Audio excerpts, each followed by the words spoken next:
Bonjour à tous. Alors, dans la suite de mes vidéos sur l'apprentissage de la loi d'Ohm, de manière la plus simple possible, aujourd'hui on va travailler le chapitre des résistances positionnées en série. Qu'est-ce que c'est des résistances positionnées en série? C'est ce qu'on voit tout simplement. Ce sont des résistances qui sont attachées les unes aux autres à la queue leu, comme ça. Donc on peut en avoir deux, on peut en avoir trois, on peut en avoir quatre, on peut en avoir cinq, on peut en avoir 10, 20, 30 si on veut, si ça nous amuse.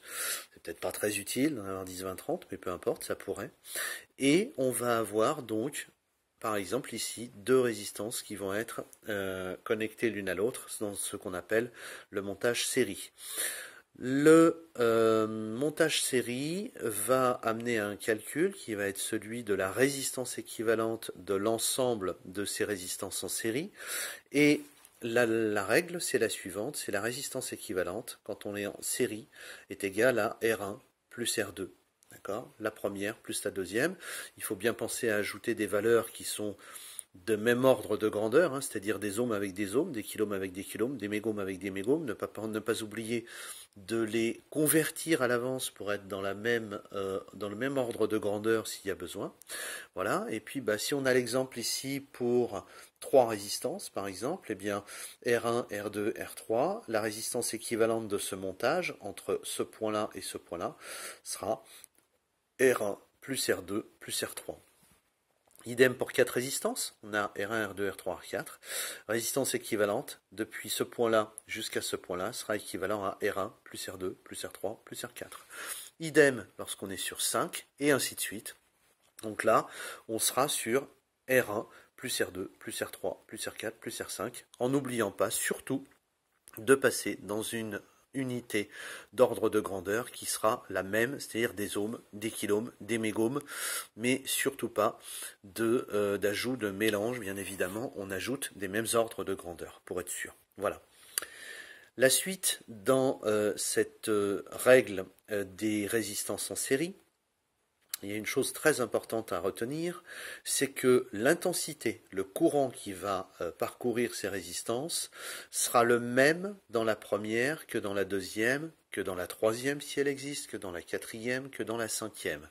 Lorsqu'on a un montage de résistance en série, l'intensité qui va traverser ces résistances lorsqu'on les branche sur un générateur de tension, sur une pile, comme j'avais fait dans ma précédente vidéo par exemple, eh bien, quand on branche ces résistances sur une source de tension, l'intensité qui va traverser ces résistances, I de R1, sera parfaitement égale à I de R2. Il n'y a aucune différence. Les résistances auront toutes la même intensité qui les traverse. La seule différence sera en fonction de leur valeur, ça va être la tension qu'elles vont chuter. Évidemment, le groupe total de résistance chutera la totalité de la tension de notre source de tension, de notre alimentation, de notre pile, mais l'intensité sera toujours la même, et comme la résistance est différente, eh bien on s'apercevra que ici j'aurai une part de tension qui sera chutée, ici j'aurai une autre part de tension qui sera chutée. La tension aux bornes de chaque résistance, la tension ici ou la tension ici sera probablement différente si les résistances sont différentes. Idem sur 3, 4, 5, etc. On aura, si on mesure ici, si on mesure ici, si on mesure ici, si on mesure ici, si les résistances sont de valeurs différentes, on aura à chaque fois des valeurs différentes de tension. Mais le courant, l'intensité à l'intérieur de ces résistances, qui se mesure avec un ampèremètre, qui se mesure en ampères, sera toujours la même dans une chaîne de résistance en série. Donc voilà pour ce chapitre des résistances en série. Donc le calcul est extrêmement simple et on va pouvoir déterminer un certain nombre de choses dans ces résistances en série. Ce qui est très intéressant, c'est de déterminer la tension qui va être aux bornes de chaque résistance. D'accord ? C'est-à-dire que si par exemple on a une tension qui est de U égale 10 volts, d'accord, et que je mets deux résistances, d'accord, je mets deux résistances comme ça qui vont être en série. On va dire qu'il y en a une qui fait allez, on va dire qu'il y en a une qui fait 5 ohms et il y en a une qui fait 10 ohms par exemple, et j'ai mis 10 volts sur la génératrice qui va nourrir ce montage. D'accord, donc ça vient se connecter comme ça. Pas facile d'écrire en même temps qu'on filme. Donc là, je vais avoir le calcul à faire, R équivalente égale 10 plus 5, on va avoir donc R équivalente égale 10 plus 5 égale 15 ohms, d'accord? Et puis on va avoir le courant qu'on va pouvoir calculer, l'intensité qu'on va pouvoir calculer, l'intensité qui se déplace dans ces résistances, qui est consommée par mon circuit. Donc l'intensité I sera égale à U divisé par R, égale, donc j'ai dit 10 volts divisé par, j'ai dit 15 ohms, d'accord? Hop, alors je ne vais pas vous raconter de bêtises, donc je vais, alors attendez, bougez pas, je fais en parallèle, hop, alors je vais faire le calcul pour être sûr de ne pas vous raconter de bêtises, comme ça on sera sûr. Hop, donc 10 divisé par 15. Alors, 10 divisé par 15, j'ai une calculette à côté, j'ai 0,666. D'accord? 0,666 ampères. D'accord? Donc 666 milliampères. Donc on sait maintenant que dans cette résistance de 5 ohms, j'ai 666 mA. Dans cette résistance de 10 ohms, j'ai aussi 666 mA.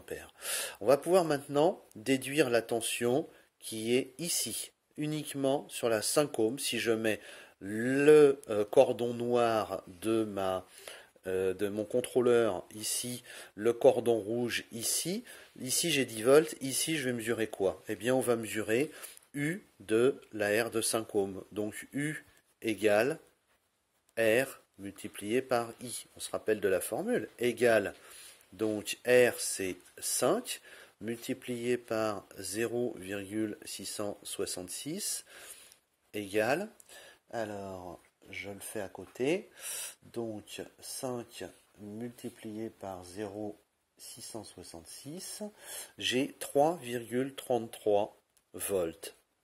D'accord? Ça, c'est 3,33 volts, c'est entre ici et ici. Alors, je pourrais me dire de façon empirique, si j'ai 3,33 volts ici et que là j'ai 10 volts, bah, ici, aux bornes de ma résistance de 10 ohms, je vais avoir 10 volts moins 3,33 ohms.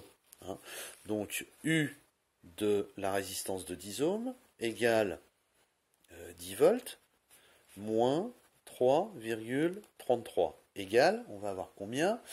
On va avoir 6,66 si je calcule bien de tête, 10 moins 3,33, voilà, on a 6,67 volts. Ça, c'est par déduction. Mais maintenant, je peux appliquer aussi mon calcul U égale RI sur ma résistance de 10 ohms. C'est-à-dire, je mets le cordon noir de mon contrôleur ici, le cordon rouge de mon contrôleur ici. Et je vais obtenir la tension qui est aux bornes de cette résistance-là.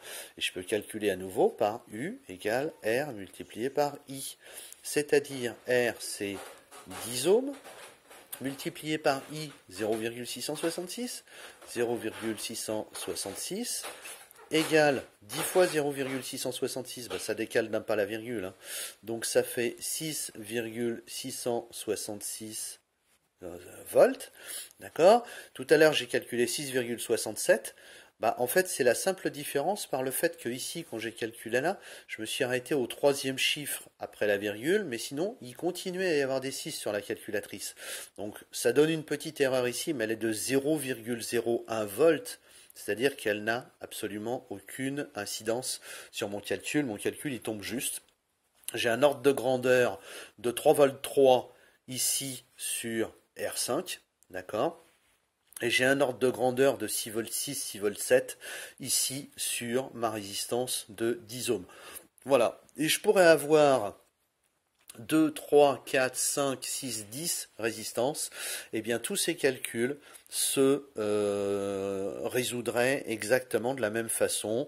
On peut travailler soit avec U égale RI, soit avec, je calcule, si je suis sur une cellule de 2, je calcule la première, je déduis ce qui reste pour la deuxième, puisque de toute façon, la tension totale sera toujours la tension d'alimentation. Et puis si j'en ai 3, ben, je peux calculer la chute de tension dans la première, la chute de tension dans la deuxième, ou la chute de tension dans la première plus la deuxième, d'ailleurs, c'est aussi valable, hein. Et puis, ça me permettra de déduire la chute de tension dans la troisième. Et on peut retourner la chose dans tous les sens, dire que si on a I en inconnu, on va faire U sur R. Si on a U en inconnu, on va faire U égale R multiplié par I. Et si on a une des résistances en inconnu, eh bien on va avoir, en règle générale, on aura, de toute façon sinon c'est pas résolvable, on aura dans ce cas la tension et le courant, l'intensité qui va traverser ce groupe de résistance. Et lorsqu'on a la tension et l'intensité, eh bien, si on a une résistance inconnue, eh bien, on pourra toujours la calculer par la déduction. Voilà pour cette vidéo, j'espère qu'elle vous aidera, je vous souhaite une bonne soirée et n'hésitez pas à me faire part de vos commentaires. Bonsoir à tous.